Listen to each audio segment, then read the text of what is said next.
NFR Extra follows all your favorite cowboys, interviews legends of rodeo, and talks to the best of country music. Follow Nevada Caldwell, Ryland Bentley, and Steve Godert every week as they delve deep into the stories behind the road to gold in Vegas at the National Finals Rodeo. It's revealing, comedic, and sometimes emotional. Find it on Spotify or anywhere you listen to podcasts. NFR Extra. All dirt, all rodeo, all year.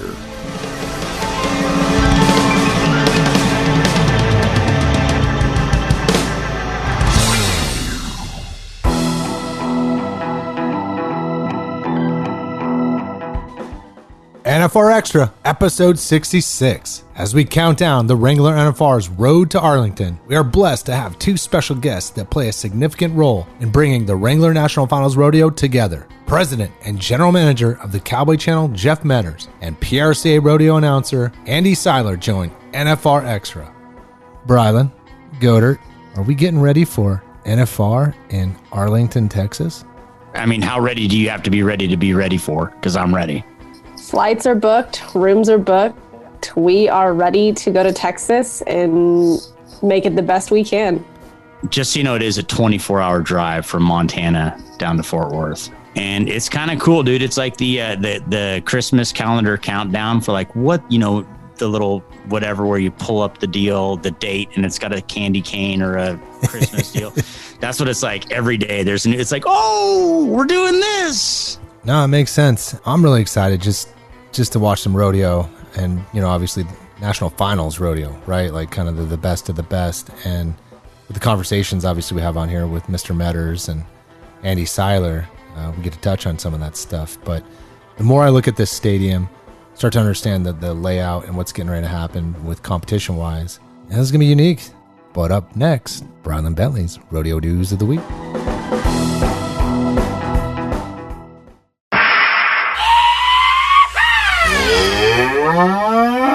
This is Bryland's Bull, the Rodeo News of the Week.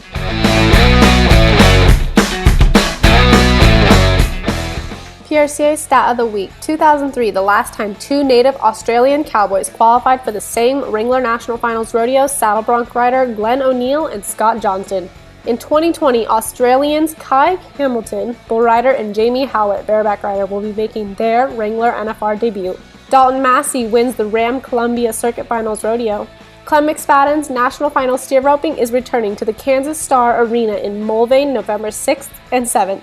Tim O'Connell and Richmond champions share gold-buckled knockout win at Cervi Ranch. Cowboy Christmas. The Wrangler NFR's official gift show is coming to the Fort Worth Convention Center December 3rd through 12th. Don't miss the biggest and best Western gift show in the world. You'll find Western apparel, art, furniture, jewelry, and more. There's also a lineup of live events featuring country music stars and NFR contestants, autograph sessions, giveaways galore, and admission is free. Get more at nfrexperience.com. Cowboy Christmas. We're all in Texas, and it's all here. Hi, I'm Boyd Paul Hamus, and you're listening to NFR Extra. Jeff Medders, the executive producer of the Wrangler National Finals Rodeo and owner of Geronimo Productions, moved into 2020 with another title, President and GM of the Cowboy Channel. Jeff Medders, welcome to NFR Extra, sir. Oh, I'm so thrilled to be here. And great to be back and talk to you guys and talking about my favorite subject. Yeah, right. What a crazy year it's been. You got a new position. You know, obviously, we had John last year. We didn't. You were in the middle of rodeo world back then with CBS Sports and Geronimo Productions and doing all the things you do. And then now, fast forward a year later, minus pandemic, you got a new job, Cowboy Channel, GM. You're the man. What's it been like? Number one, with the new job, and then, well, I'm sure it was like a month, 2 months later, boom, we're in COVID. So walk us through your experience of your new job and this crazy year we've been a part of. Well, I started in January coming down with Patrick at the Cowboy Channel and just kind of consulted really January and February. And I took the full-time job March 1st. And so then like 2 weeks later, Houston pulls the plug and, you know, the entire world goes sideways. It all happened actually on my birthday. It was kind of funny. My wife was down in Fort Worth, and everything came unwound on my birthday. And the next day, we're sitting at Papacitos, and we're having fajitas, and ESPN's on. And ESPN, the big headline is March 12th, the day sports died. So I was like, yeah, what a great birthday. They at least waited till the next day to cancel the Masters. So, but I think for me, it started. What do we do? And we came up with 40 nights of NFR, which became 60 nights of NFR. And then and the ratings on it were fantastic at the Cowboy Channel. And that led into, by that time, Cave Creek it kicked open the chutes. And what it began there was really kind of putting together a rodeo puzzle every week. You were banking on those big rodeos, the Calgary, Cheyenne, Salinas, all that. But those big destination rodeos didn't happen. And so we wound up televising rodeos that maybe, in a normal year would not have seen the light of day. But as you guys know, I was talking to Trevor Brazil, and I was like, is this year count as a world championship? Is this a year you just kind of put an asterisk in there and say, it was COVID and this happened? And Trevor pointed out to me that really, with the exception of the American, this may be the purest rodeo year ever. Because whether you went to Weatherford, Texas, or Gammon, Oklahoma, or pick a spot in Montana, everybody needed the money. So they're all showing up there. So it's not like the normal year where you're blowing in and you got 3 or 4 guys you got to contend with and beat. The best in pro rodeo is showing up at every small rodeo, and the fight is on. And so what was kind of cool at the Cowboy Channel is most of those rodeos made our air, because we're also just like them. They wanted money. We wanted content. So we wound up doing so many rodeos that would never make the air, but it was loaded with big names. But it was complicated. It was really tricky. It's like I don't feel like I've ever gotten out from behind the 8 ball. And what I'm going to spend the next 30 days doing is blocking out the major events in 2021 that we think are going to happen, so we can kind of get ahead on the planning. But what COVID did was it took out the major rodeos, and it put us on a track to where we had to figure out exactly what was going to go on our air, and we still wound up putting a ton of rodeo content on there. We've had to innovate, right? Like, their back is against the wall, and sometimes it seems like you go back to World War II and all the things that were innovated during that time, because, Hitler was marching and he wasn't going to stop, and he was going to take over the world. And we had to innovate to survive, right? Like, it's just the human trait that we have. This year seems very similar to in those kind of concepts of like what we've had to do. With that being said, when you go back to these little rodeos, and I think of production, and I think of what so many times a lot of people don't know in production, that you got to survive a lot of times anyways, because stuff doesn't work, or it goes down, or in the middle of an event. What are some things that you learned within doing these little rodeos that may amplify the rodeo business going forward? To touch on what you like World War II, I think the similarity there is you wonder what's going to go back to normal. A lot of things changed during and after World War II, and a lot of things have changed during COVID. What's the new normal going to be? So, and I think as you get into those smaller rodeos, really you got, the Cowboy Channel philosophy is, to roll a truck in and do like an NFL game. It's just not possible. That's a huge amount of money and a huge expense. And the guys that do the in-house, from Lisa Bailey to Piranha, to all these guys, they do a great job, and they've worked with us. In some cases, we brought in other cameras to kind of, beef up what that coverage is going to be. And others, we've just kind of taken them. We've taken in-house announcers. We brought stuff back and produced it, just basically voiced it out of our studio. We've done a lot of different variations. And what it's done, really, Nevada, has forced us to be, I say that. I'm not sure that's the case. But because the challenge for me is to find ways to do great television that's not costing, tens and hundreds of thousands of dollars. So utilizing technology and innovation, it's kind of forced our hand a little bit quicker than maybe it would have. But we're finding ways, like we just did the Gold Buckle Beer Pro Rodeo Tour finale. And through technology, a few years ago, you could never do that. So we have Lisa Bailey doing the in-house. And so we bring in what's called a DeGiro. And Amy Wilson has a camera with a DeGiro, which is bonded cellular back to our studio. So she does the interviews. And I figured out how to set up a broadcast booth. So Butch Knowles and I have a camera and a DeGiro. So you have the in-house feed going back to our studio. You have Amy Wilson going back to our studio, and then you have Butch and I. So we've found ways to creatively do as close to broadcast television as we can get without bringing in a truck. So it's been an innovative year for us. I think that's going to help us going forward. You talk about broadcasting, and there's so much history that you've watched over the years, 30 plus years to be exact. What is one of your favorite moments that comes to mind being in the broadcasting booth? Boy, there's a lot. There's a lot of them. I've had a front row seat to rodeo history, over the last 3 decades, and I've seen heroes rise and fall, and it's been incredible. In the 90s, it was Ty Murray. It was can Ty Murray, eclipse Ferguson and Mahan, and it took him a while, but he did. In 1998, there was a kid on the healing side that was kind of overlooked by so many people, but they kept saying this is the next big thing in rodeo. And it was Trevor Brazil. It was the only year he went to the NFR as a healer, and then he went on to rewrite all the record books.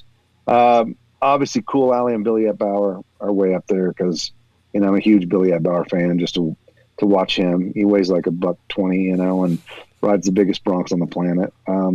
The Cody and Fred rivalry were spectacular.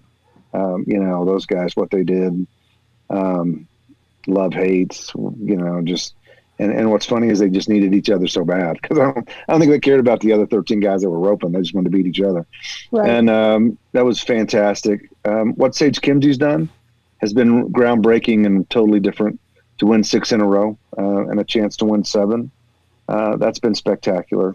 But there's so many Cowboys that you just it's fun to kind of go back and look and see what happened in the 90s and the early 2000s and to where we are now. A lot of great Cowboys and a lot of great history.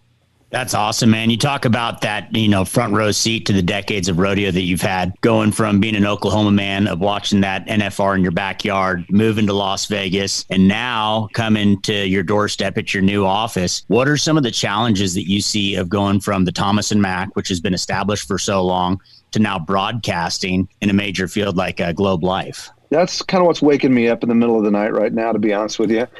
We did a full-on scout Tuesday of this week. My tech manager that's been the guy that puts it all together in Las Vegas. He was doing Bellator, that MMA stuff, and so he was pretty much in a bubble for about 6 weeks and couldn't get there. And the World Series is getting ready to start, so they're getting ready to shut the whole building down where you can't get in. I volunteered to I probably should just stay there through the whole World Series, and take notes and do things, but they wouldn't let me do that. But we got a chance this week to look at it, and because it's 2 different timed event boxes, and I don't know if you guys have seen the latest schematic. They actually put the Thomas and Mack in the middle there, so you can see the size difference. So it's a much grander scale. On the plus side, it's a modern building, so there's a lot of really cool, innovative stuff there. There's a lot of cable drops and things down that line. But the bottom line is, Thomas and Mack for us is automatic. We show up with, we know what the game plan is. We know what the pitfalls are. We almost missed round 1 last year. Remind me to tell you that story. But we have the setup down. And now we're kind of starting from scratch. So it's going to be a little more complicated. I think how the rodeo is going to run is going to have some hiccups and have some issues because it's uncharted territory for them and it's uncharted territory for us. So we're just going to try to hopefully resolve any problems or issues that we think we're going to have ahead of time and hope that we haven't overlooked anything when the lights come up on round 1. That's a lot of spinning saucers. Let's hit the pause button for a quick break. And when we return, Medders talks about taking the Cowboy Channel to the next level and what to expect for the 2020 Wrangler NFR broadcast in Las Vegas. Do you need a dose of social, a dash of insider info? Then the National Finals Rodeo social network is set up just for you. Get updates, insight, unique content, and much more on Facebook, Twitter, Instagram, and Snapchat. You can find us at Las Vegas NFR. And be sure to use hashtag Wrangler NFR on your posts and tweets. There's something for all rodeo fans. This is the NFR. This is Vegas. Hi, I'm Louis Messina, and you listen to NFR Extra. We're back with Jeff Medders from the Cowboy Channel. Medders' expertise expands beyond the rodeo world and into cutting and reining as he worked as the host of the AQHA TV show America's Horse. What emotionally has been going through you as someone like yourself who's able to do this so well, talking about your history, being, going from Oklahoma, Vegas, growing up in this entire industry, your career has it's almost been kind of the linear part of how NFR has grown, right, and been successful. What are you thinking about the story that could be told here? Not just in Vegas, but NFR, the story of when we can go back to LA and Texas way back, but that's way lost. But the Oklahoma to Vegas and now to Texas, and then obviously back to Vegas, there's going to be a story to tell. I mean, you've been feeling that a little bit? Yeah, a little bit. You know, when I growing up in Oklahoma, that was always what we did come December. It was nice to be able to drive a couple hours to Oklahoma City and be able to go to the NFR. And we'd do that. You know, I'd see 2 or 3, go rounds a year as a kid growing up. And those were the Heston days, and you got the Heston buckle. And, that was all really cool. And the move to Vegas was fantastic. You guys, we worked with you guys on the 30-year anniversary in Las Vegas. And I learned so much. The behind the scenes stuff there was really incredible. Some of it didn't make air. So it's kind of funny because we all shared all the interviews, and there was a lot of things going on. But I learned a whole lot in that whole process there. And it's interesting because to me, NFR and Vegas just go hand in hand. And then now you get the COVID curveball, and it comes to Texas, and I think that's an interesting component. If it's successful in Texas, what happens as things start to renegotiate and things down that line. And I thought Las Vegas was very gracious for giving them a 1 year out. I'm not sure I would have been that gracious. So, but I'm kind of selfish with my toys. So, and that may be why. But it's the winds of change are blowing. It's going to be a completely different NFR experience. Something that I think fans are going to enjoy. Down that line, I've been kidding the Glow Black people. Your building still has a new car smell. We're going to get rid of that with 10 days of dirt and animals in there. It's not going to smell quite as good when we leave. But I think that it'll be cool. It'll be fun. I think kind of hopefully a positive way to end 2020. But hopefully at this time in 2021, life is way more normal, and we're gearing up at Thomas and Mack. Ain't that the truth? So have you, is there any documentaries that you've done, like little ones, big, long ones? Is there anything that kind of sets in your heart, minus this NFR stuff, that you've put everything, all of Medders into? I mean, is there something that sticks out to your mind? Well, we have a couple reality projects going that are definitely NFR based because I think it's incredible. One of the things that I really want to do on the Cowboy Channel is the 30 for 30 style stuff that ESPN's doing, because I think that's going to resonate with rodeo people and well beyond, because the stories are so amazing. So I'm ready to start the original content side of the Cowboy Channel. That's going to kind of, all those NFR memories that you're asking me about, whether it's Cody versus Fred or Ty Murray or Trevor Brazil, and even more than that, the great stories of rodeo.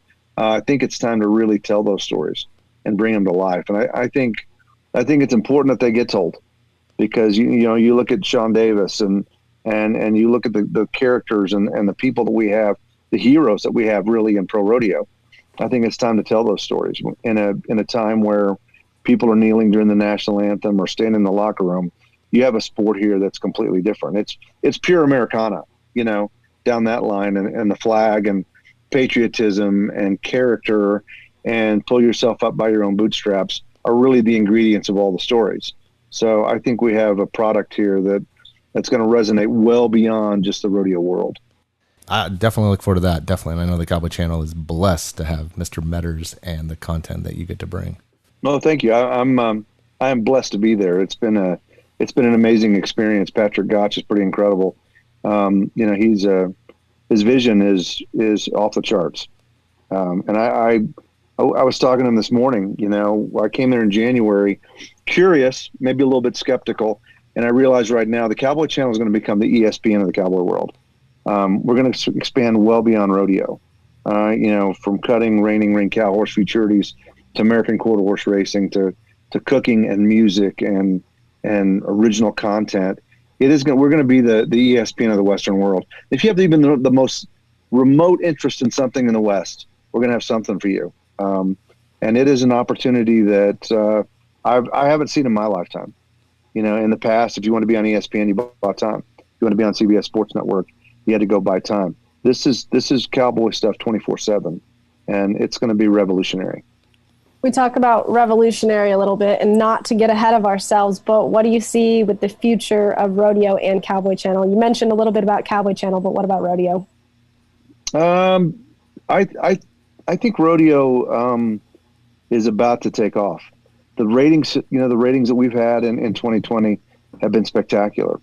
And if you look back on what was done, if in 2018, the PRCA did 7 rodeos, 7 90-minute shows on CBS Sports outside of the Wrangler NFR. In 2019, they did 6. So in the course of 24 months, they did roughly 13 90-minute shows on rodeo. You can't build an industry on that model. There's no way, no how. I don't care who you are. Obviously, the NFR rates really well. And the Cowboy Channel did more than that in the first 15 minutes in 2020. I think the challenge we have is to get the broadcast quality to a level that it needs to be at. And, the exposure is unprecedented for a rodeo cowboy, whether you're trying to get sponsors or we're trying to get sponsors. The opportunities there are going to grow like crazy. It's like we're going to, from Western Sports Roundup, which is kind of the sports center that we have, adds more exposure, live rodeo, primetime, 4, 5, 6 nights a week, carrying San Antonio in its entirety, Fort Worth in its entirety, Cheyenne, all of those. I think we're in uncharted territory here. It's an opportunity that's never been seen before. And I really would love to know where it's going to be 5 years from now, because I think it's going to be way advanced from where it is now in terms of money and exposure and everything down that line. Absolutely. Before I give it back to the boys, you mentioned almost missing the first round of NFR. Can you talk about that a little bit? Yeah. Yeah. So they keep me out of a lot of it. Thank goodness. So we're setting up for round 1 last year. It's, I'm going to say 5:00 on that Thursday. And the unit manager guy, Ken Forney, he says to me as I'm coming through the trailer, if we don't make air tonight, is that a big deal? And I kind of laughed, but he didn't laugh. And I said, what's up? And he said, don't worry about it. We're working on it. And so I went up and was doing the pre-show and some things down that line. And I really didn't worry about it until, I'm going to say it was, a little after 6. And I said, how are we looking? And I really didn't get any kind of a response. Well, what happened is we fibered out of Thomas and Mack. And so via the switch, and there's a fiber hookup. So our truck just literally just plugs in. It's really simple. But what happened is when we faxed on Wednesday, they didn't go check the fiber box. And the switch had done something with Cox there a month before. And for some reason, they had removed everything out of the box. So they open up the fiber box and there's nothing there. And so they're trying to figure out exactly what they're going to do. And Ken Farney, I don't know if you guys ever saw Jungle Book. He's Baloo. He's like that big bear, and he's like running. I'm worried he's going to have a heart attack after they tell me the story. But there was another fiber out in the basement at Thompson Mack down below. And they ran that cable down there, and literally just minutes before we had to go on the air, they plugged it in and got a signal and got it out of there. Solved the problem the next day, but really close to round 1 being a big problem. Oh, man. You're always facing pandemic problems. Like yeah. That was a precursor to 2020. That was just giving me a hint of what was to come in 2020 right there. So, yeah. Well, Jeff, this was fantastic, man. The one thing I do want to ask real quick, and not to get ahead of ourselves, but 2021, right? Vegas, man, what are the things you're thinking about? Knowing now you have all these tools. You got Patrick, who's got your back, that wants to allow you to run. What are some things that maybe you're thinking about that you get to utilize? Obviously, you're going to cover the event and you're going to kill that like you always do, but you got access to all kinds of stuff in Vegas now. I mean, if you go back to that whole sports center mentality, like when a Super Bowl comes, what are you thinking about from a broadcast side? Yeah, there's going to be it's going to be a lot of coverage. It's way expanded. I'm used to worrying about a pre-show and the NFR. I'm used to worrying about that window, but now really it's just kind of wall to wall in terms of what we're doing. He's all about the technology. When we come back to Thomas and Mack, it'll be Sky Cam and Ghost Cam and 360 Cam. And the 360 takes so long to render, we can't really use it in the show. But, when you're talking about a mark out where, the horse jumps out and you got rider right setting his feet, to be able to go like NBC see it, go all the way around to the other side and say, oh, the left foot was low. It takes so long to render, but in the pre-show and the post-show, those things are going to be really valuable tools to have. We're going to look at every form of new technology to, enhance the coverage of the NFR, and we're going to pursue it aggressively. Well, Jeff, seriously, thank you for coming on, doing some amazing stuff, man. I'm looking forward to seeing what you got going on for the NFR this year, and obviously for the future with Cowboy Channel. Yeah, we really appreciate you taking the time to come on. Oh, I loved it. Thanks for thinking of me. Thank you. Thank you, guys. See you, Jeff.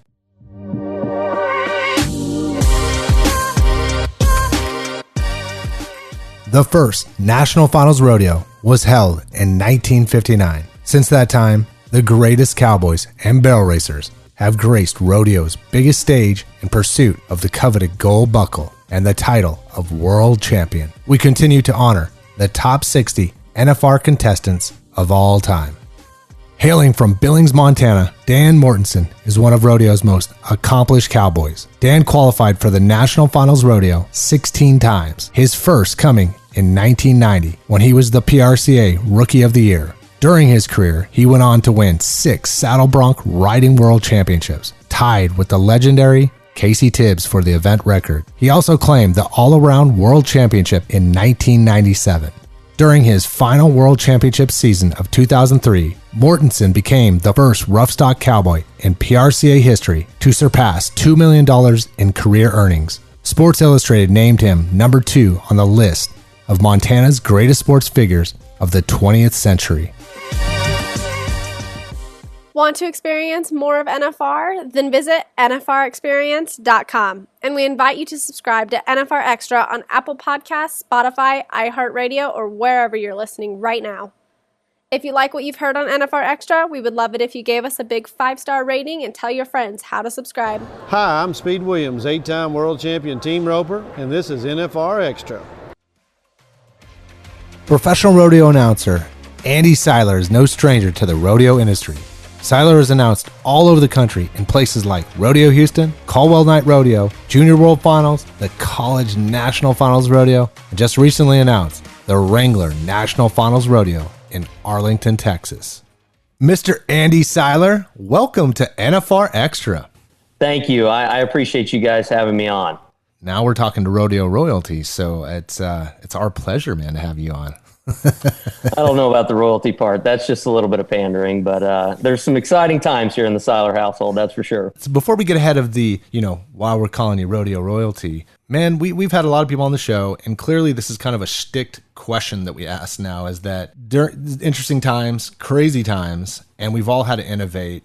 How's it been from the view that from the position you have in the rodeo business? What have you seen during the 6 months, and what have you been doing in that time? Well, so you go back to Friday the 13th, back in March. I'm sitting in a hotel room in Houston, Texas, and I was really excited because my parents were coming to Rodeo Houston. And my boss and his wife were also coming from Florida all the way, and they spent the night in Biloxi, and they call me on Friday morning and say, hey, we're so excited. We'll be there in just a little bit. And as soon as I get off the phone with them, I get a call from my boss to come into their office because they had to talk to us. Well, every year at Houston, we have a lunch meeting with all of the announcers and a few other contractors, but there's never a meeting in the office unless something's wrong. So we all knew what was happening. We go to lunch and see Kane Brown's crew, and they're like, hey, what's going on, Kane? And they're like, well, we started sound check and they told us to pack it up, so it's over. So it was a very surreal day because you go from this highest of high where my family's coming into town and we're going to spend some time together, and I get to show a couple of people around Houston that have never been to that rodeo, that event, anything of that size before, and it all just stops. And from that day forward, my last rodeo was in August. So you go from Houston, Texas, where the average crowd size is 65,000, to Yuma, Colorado in August, where they only allowed 25%, and we had about 400 people in the grandstand. So it is the opposite end of the spectrum, to say the least. And since then, we've just been kind of band-aiding and bubble gumming and gluing everything together to make sure that we keep the bills paid and get into 2021. your rodeo schedule clearly changed. Were there new things that you did go cover that you probably didn't or wouldn't have in the past? Or how did that go as far as like your schedule goes through the whole summer? Honestly, my schedule was pretty much canceled. But the one thing that we did that was pretty neat for the college national finals, they canceled it, but we did a Zoom television show for that. And it was pretty neat because there were a bunch of old highlights from the 90s and 2000s because they were celebrating 20 years in Casper. So they had some old footage, and they were announcing the promise that college rodeo is going to stay in Casper for, I think it's 5 or 7 more years, but they extended that contract. So that was something that was new and different. But yeah, I mean, outside of that one rodeo in Yuma, Colorado, my whole schedule was squashed. So let's rip off the Band-Aid and talk about the patch and the Band-Aid of what your summer was. Because you have, I mean, you said already the College National Finals Rodeo, you had Houston. I know you've got quite a few other big shows and a very extensive rodeo schedule throughout the summer. The Band-Aid, Andy Seiler, you've been hustling, baby. You got a brand new house. You got a wife and 2 young kids. Talk about what you've been doing to support your family. No, I mean, Steve, there were definitely some very emotional times, and I'll try not to get emotional talking about it, but it's one of those things where we made a decision when that happened that we knew some more dominoes were going to fall. Like, you don't cancel Rodeo Houston and think that, well, everything else is just going to come right back.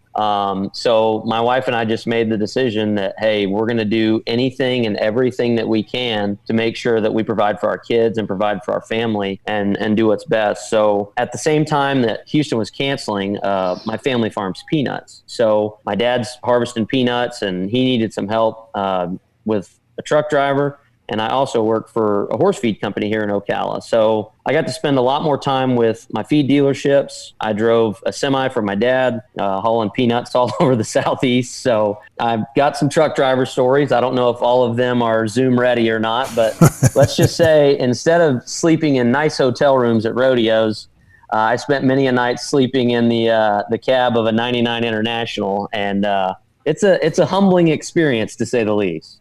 With regards to the NFR, you know, obviously the thing with Boyd, you've worked extensively with Boyd and he's helped you out tremendously. But 2 years ago, you kind of got the false alarm phone call of, you know, hey, can you be in Vegas? And that was something that was left on the table. No, in 2018, Sean Davis called me and said, hey, you know, I've got your name on my short list and I would like you to be one of the guys that announces the NFR. And I kept that voicemail. I still have it on my phone. I'm never going to delete it because, you know, Sean's a legend. You know, I mean, he's a Hall of Famer and with all due respect to anyone that came before and after, I mean, he made the NFR what it is today as far as the production goes. And, you know, I met him at the college finals and Boyd introduced me to him. And so I kind of had my hopes up in 18 that maybe it would happen that year, and it didn't. So I just put my head down and kept focusing. And when it didn't happen in 2019, I said, you know what? If it's not something that's going to happen, then it's God's plan. It's not mine, and I need to focus on that. And this year, it definitely wasn't on my radar because I wasn't in the media. I wasn't in rodeo conversations, if that makes sense. You know, I mean, because Houston was back in March. I'm out of sight, out of mind, in the rodeo world, except for Yuma, Colorado. And so I was not expecting it in the least. It was a total surprise to me to happen this year. So you got the call, and now mentally, where are you at? I'm finally starting to get my feet underneath me and realize that I need to do everything I can to be as prepared as possible, because with all the pats on the back and people that have been excited, the critics are going to be out there, and I want to give them the least amount of material that I can. Preparation is something that I lean on, and it's something that I think is vital for somebody in the position that I've been granted. So I've got my sheet together already now that the standings are official. And I'm working on that and just adding some information day by day. But if you're an NFR qualifier and you're listening to this in 2020, get ready, because I'm going to be calling you pretty soon, because I'm going to speak to every contestant before we get to Arlington. Hey, can we dive in a little bit more about your preparation? How do you go back to like maybe Rodeo Houston or something like that? How do you prepare for these big rodeos? I mean, what's the steps you go through?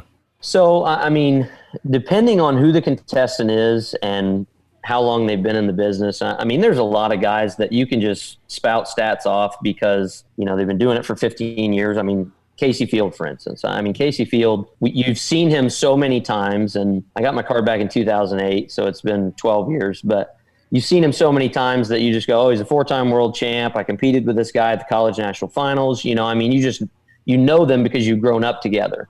But then you get somebody like a Cole Reiner who's qualifying to his first National Finals Rodeo, and he's qualified to the College National Finals, but he may not have the marquee wins that some of those other contestants have. So that's where I think the personal touch of reaching out, making that phone call, and asking them, hey, you know, tell us something fun about you, not just a stat. I mean, we want to humanize you, but also what are your big wins, and you know, just making sure that we're relaying to the audience why it's important, but what the feeling is for somebody that for the first time ever is getting to ride at the National Finals Rodeo. Man, that's cool. Yeah. How do you, the one that I've always been fascinated, Bradley and I talk about this, dude, bull riding. Like, my God, like it's always down to maybe, you know, 2 people. And then it's always these young, rough looking guys that are just trying to get into the business. They're never always polished looking like Sage at first, right?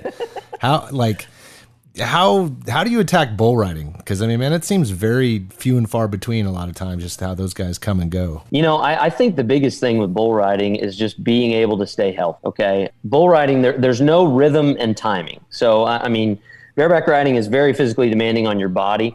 But you know, if on a Tuesday you draw a bull that spins to the left, you may have a bull on Friday or Saturday that jumps straight up in the air. I mean, there's no, hey, I have to get a spurring rhythm or some sort of motion to grab timing and get in a rhythm. I mean, bulls more often than not are more out of line than horses are. I mean, not all of them are patterned as well. And so to me, it's a game of attrition. And I think when you look at guys like Sage and their ability to stay healthy for a length of time like he has, I mean, my favorite stat about Sage Kimzey is the fact that he's going to his 7th NFR, and he's trying to win his 7th world title. Now, he's trying to catch Donnie Gay, and I know that's the number that he's got in his mind, but even Donnie didn't win 8, 9 in a row, you know? So, I mean, if you look at any sport, you know, Speed and Rich back in the day, back in the 90s and the early 2000s, they won 8 in a row. But there's not many other sports, I don't care what the sport is, where you can say, we have an athlete that won 9 world titles back to, I mean, just knock them all up. He's perfect. And that's the one thing that I think is going to be in everyone's mind, because Sage has ridden so well that he usually comes in with a $70,000, $80,000, $100,000 lead. Well, this year he leads a rookie by $3,000, Kai Hamilton. And that's a tight race, and Sage has got some time off. So all these miles he's been traveling in the past, he's going to be the healthiest he's ever been, but it's going to be maybe one of the hardest battles he's had to fight to keep that title in 2020. It's going to be fun to watch. Before we dive into more of this year's competition, let's go to break. Want to relive the best NFR moments from the last 35 years? We've got you covered at NFRExperience.com. Check out the NFR History tab at the newly redesigned website for a walk, or should we say a gallop, down memory lane. You'll find images, recaps, and videos from the greatest moments from the last 35 years in Las Vegas, from Ty Murray to Trevor Brazil, Louis Field to Casey, Charmaine James to Mary Berger, Fred Whitfield to Joe Beaver, and everything in between. You'll find it here. There's something for all rodeo fans. Check it out at the newly redesigned NFRExperience.com. This is NFR. This is Vegas. Howdy, I'm Bob Tallman, and this is NFR Extra. Andy Seiler is here on NFR Extra. Seiler has been called an up-and-coming voice for professional rodeo by legendary pro rodeo announcer Boyd Paul Hemus. And then we talk about Stetson, right, who is qualified in 2 events this year, the saddle bronc and the bull riding, and Tough Cooper, who will be battling for the all-around title. Casey Fields and Timmy O'Connell will both be riding this year in the bareback riding. What are some of your forecasts for this competition in the Globe Life Stadium? All right, you left a lot of meat on the bone there, Brylan, so we got to get right to that. So the all-around race is intriguing to me because Tough's going to qualify in 2 events, steer open and tie-down open, but one of those will already be done before he gets to Arlington. So he will only have one leg to stand on once he gets to Arlington. So Stetson can focus on a number and go, okay, I've got to beat him with 2 events versus his 1 because the steer open's already out of the way. That race is pretty tight, but again, I think it'll go back to Stetson staying healthy. We haven't seen somebody in 2 rough stock events since Ty Murray. So for him to come in and, try to ride bulls and broncs, if he can stay healthy versus 20 head of the best bucking stock that rodeo has to offer, no offense to Ty. There were some great bulls and horses when he did 3 events at the National Finals Rodeo, but it's going to be very, very difficult for Stetson to stay totally healthy for 20 days. But if he can do that, I think it's his title not only to defend, but his to lose. Bareback riding to me is going to be really interesting. And sorry to step on you there, but I just think Tim's in a spot where Tim's mad that he didn't win it in 2019. But I think Casey Fields still has something to prove. So Casey's last title came in 2014. So 6 years ago was the last time he won a gold buckle, but he won 4 of them in a row. And if I know Casey like I think I do, he's going to be just as pissed off as Tim is to try and prove to everybody that, hey, I'm not an old man and I've still got something left in the bag. So that battle is going to be a good one. The bareback riding will be fun to watch this year at the NFR. Speaking of pissed off, though, the man who came in, I believe, 5th or 6th last year and was kind of always on that bubble and the guy who has not heard his name called as the reigning world champion bareback rider, Clayton Bigelow. It's stacked. Obviously, it's stacked. But I think that Clayton, he's young, he's healthy, he's not quite as long as in the tooth as these other guys. But Clayton's going to come out swinging too, man. You want somebody that's hey, I won the world in 19. Here you go. No, I feel your California bias coming through the lines. But Clayton did something last year that was impressive. It was one of those things. Steve, you and I watched the rodeo multiple times together last year, and it was he'd make a ride, and you're like, well, he won a couple of rounds. He's doing pretty good. But then it was just at the end of that race, he wouldn't be denied. You guys can talk about me all you want, but I'm going to take this from you. The only thing that has me concerned about him is, was he saving himself for the 2020 NFR, or did he have some issues? I haven't found that out yet. So that's the only thing that I'm wondering about with Clayton. He's proven he can do it, so there's no question about that. It's just, was he trying to get healthy and just preparing for what's coming, or did he have some issues during a shortened season where he didn't go as much as some of the other guys? That's the question that we have yet to answer with Clayton Bigelow. What about this Shad Mayfield kid? So the cool thing about Shad is the poster child for the Junior World Finals. If you go back, we saw a scraggly kid come in that you could see was talented, but you look at him, and when he's competing, you're like, he's kind of a man amongst boys. At the time, he was 16, 17 years old when we saw him, so you knew he still had to fill out a little bit, but we saw him and we're like, okay, he's very talented, but it almost seems like overnight he just flipped a switch and said, okay, I made it to the NFR, but now my focus is just on winning every single event that I go to. That's why you see he has that huge lead. There was no question when he left the American that he was on a path to go win Houston and every other rodeo that he entered. And he's got some really, really nice horses. So from where we saw him the first time at the Junior World Finals to him making his second NFR appearance in Arlington, I think he's definitely the one to beat the tie-down rope. Well, you brought it up, man. I'm glad you did. Junior World Finals. And the 2 gentlemen that are on here have been pretty much the voice of the Junior World Finals, / when it was the Junior NFR and / whatever the heck, whatever we want to call it, 6-7 years ago when we were doing it. But what has the Junior World Finals meant? Well, we'll talk about Steve. He's going to chime in here. But for you, Andy, being a part of that and seeing what you see. And now, like I said, your rodeo royalty. You've seen some young cats and moving up. And how has it been, man, being a part of that and seeing what you're seeing, talking about guys like Shad Mayfield and stuff like that? It's inspiring because there were a lot of people in my life that gave me opportunities in junior and high school and college rodeo, and they donated a lot of time to make sure that I had opportunities, But looking back, I think the hardest part, that in junior rodeo, there's not much money involved. And at times it's hard for families to go, okay, I can spend my money and buy a baseball, a glove, and a bat, and I can be $500 invested, and we're going to travel, but we don't need a trailer. We can all stay together in one hotel room, and we'll be will be a lot cheaper doing that than investing in rodeo. Well, now a family can go, okay, we can take a vacation. A horse is going to cost more. My kid has a chance to win tangible things that can make a difference in their life. I mean, last year after the Junior World Finals, I hauled a trailer from Vegas to Florida for the young lady that won the barrel race. And things like that makes a difference in someone's life. You know, when you can tell a young individual you got a chance at winning $10,000, well, you can't do that in AAU baseball or basketball unless you want to get sanctioned by the NCAA. So, you know, it's something where you can truly make a difference in a young person's life, not only by giving them the opportunity, but giving them a chance to earn real money and possibly set them up for a future in whatever they want to do. I mean, if rodeo is the choice they make, that's great. But, you know, I used some of the money that I won team roping and some different events to help pay for college. So, I mean, it's to me a life-changing opportunity for the next wave of young rodeo athletes.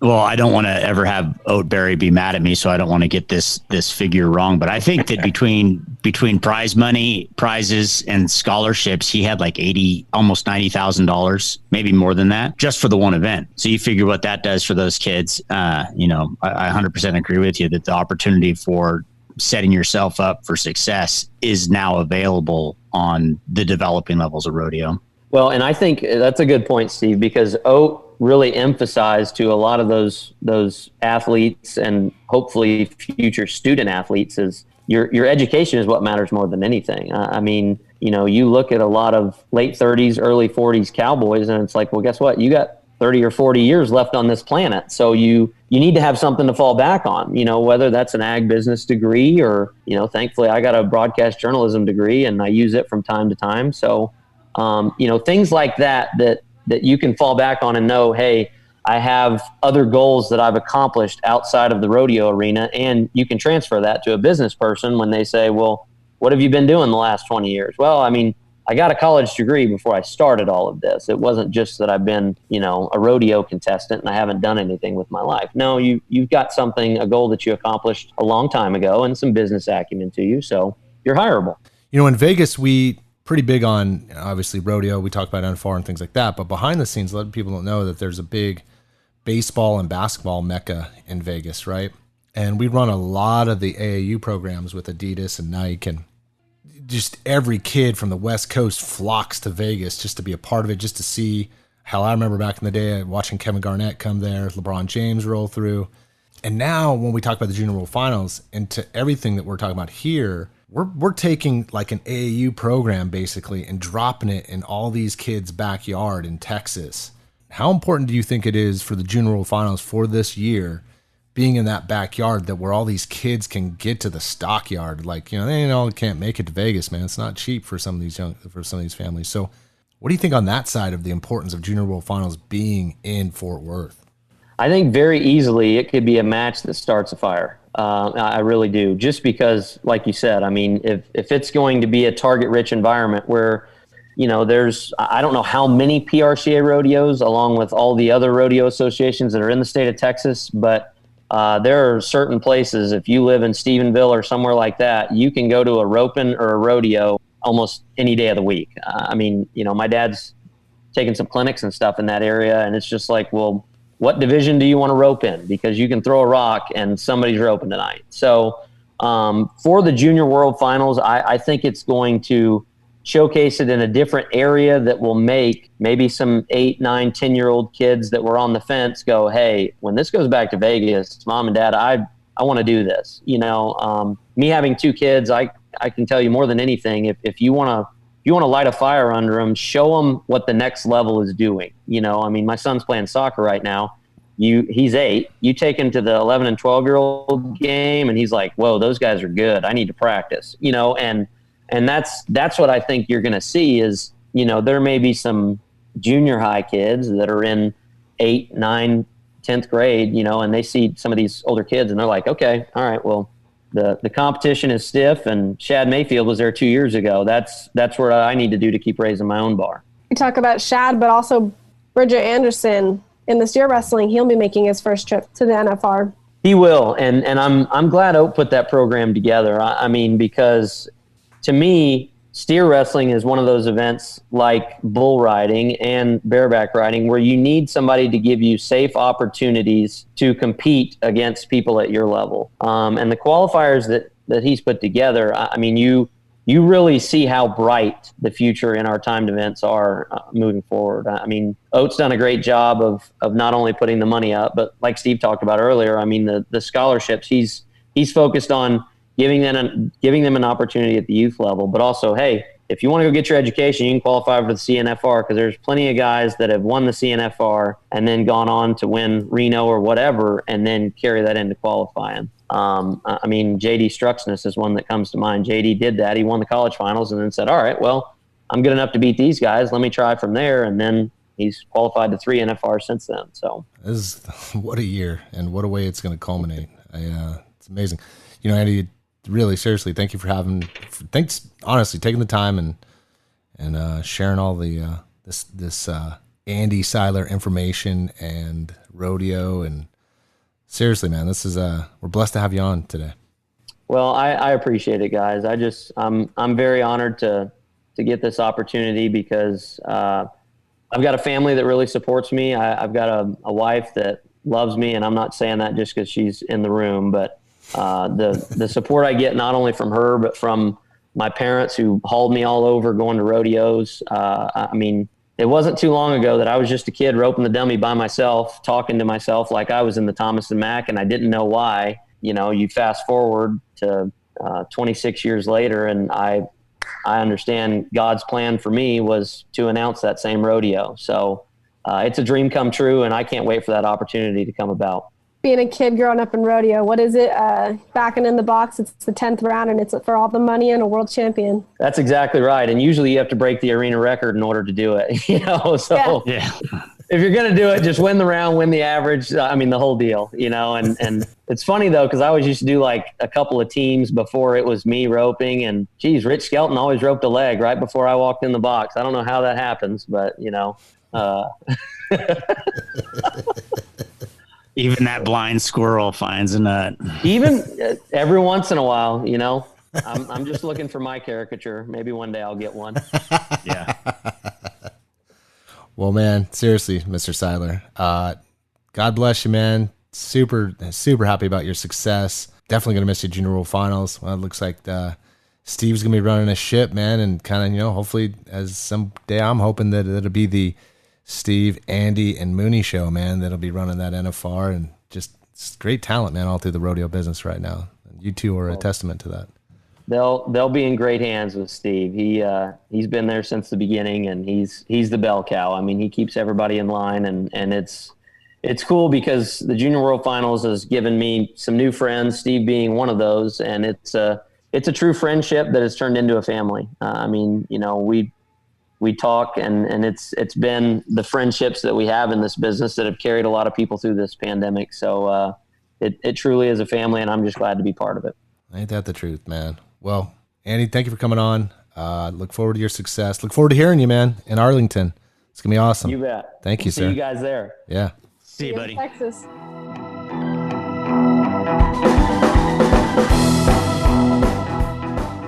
We want to thank Jeff Medders and Andy Seiler for visiting NFR Extra. Want to experience more of the NFR? Then visit nfrexperience.com.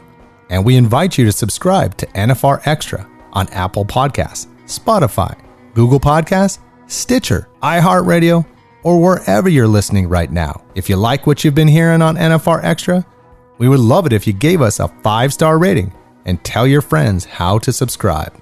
NFR Extra. All dirt. All rodeo. All year.